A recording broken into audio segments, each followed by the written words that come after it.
Portugais. Et bien la mauvaise nouvelle, c'est la blessure de l'attaquante brésilienne Nicole, victime d'une rupture du ligament croisé ce week-end en championnat. Ça permet d'adresser aussi une petite pensée à Amel Majri, dont l'opération s'est bien passée, Corinne. Oui, c'est ça, c'était mardi son opération des croisés. Voilà, ça y est, maintenant le travail va commencer et tout s'est bien passé. Elle a le moral, on lui fait un coucou. Et en l'absence d'Amel Majri notamment, on aura sur le front de l'attaque Delphine Cascarino, Melvin Malard, Selma Bacha qui jouera un petit peu plus haut, et puis bien sûr Qatar. Depuis le début, ce serait peut-être bien d'enlever un et de tenter quand même, parce qu'offensivement, dans les duels aériens, Amandine Henry, Damaris, c'est quand même intéressant. Melvin Malard. Les poteaux, pourquoi pas Laetitia qui est gênée, pas de coup de sifflet, le but, il est accordé. Le but lyonnais, l'ouverture du score, signé Kadesha Buchanan, la Canadienne.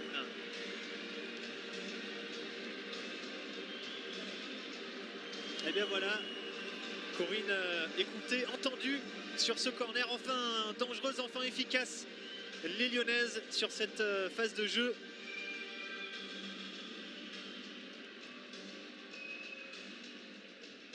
Avec Laetitia qui a été gênée par Buchanan, qui ne fait pas faute. Non, puis en plus les Portugaises qui défendent en zone mais qui sont placées assez... elles sont proches, les deux premières du premier poteau, du coup elles se gênent un peu même. Et voilà, c'est bien suivi. Capable de marquer sur corner. Oh, attention à ce ballon récupéré. Malard dans dedans, qui est le 2-0. Le Benfica puni avec ses deux buts en 2 minutes. Et cette erreur de relance qui a profité aux Lyonnaises. Combien sont-ils le coup?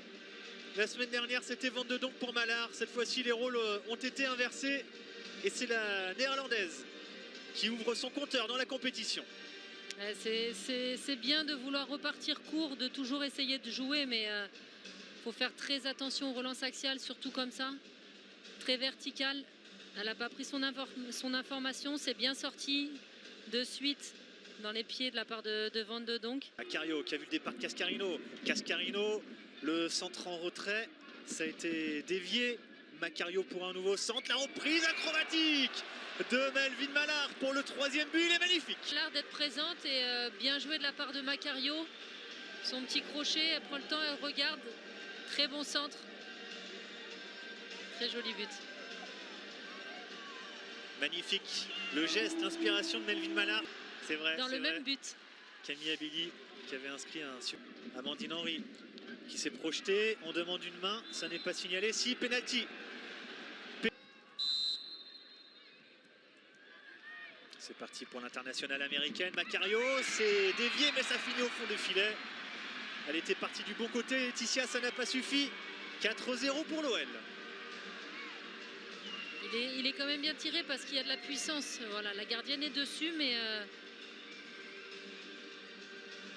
Ouais, elle avait bien anticipé, mais effectivement, tenir le corner. Allez, encore Selma Bacha pour le frapper, toujours bien tendu. Et le doublé pour Kadesha Buchanan. 2 buts sur corner pour l'internationale canadienne. Et 5-0 avec l'OL, hein. Doublé.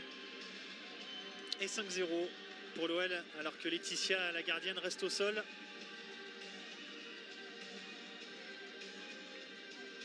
Elle arrive lancée au 2e poteau.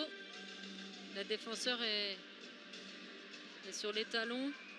Ouais, Laetitia qui se fait mal en retombant, mais il n'y a pas de faute de Melvin.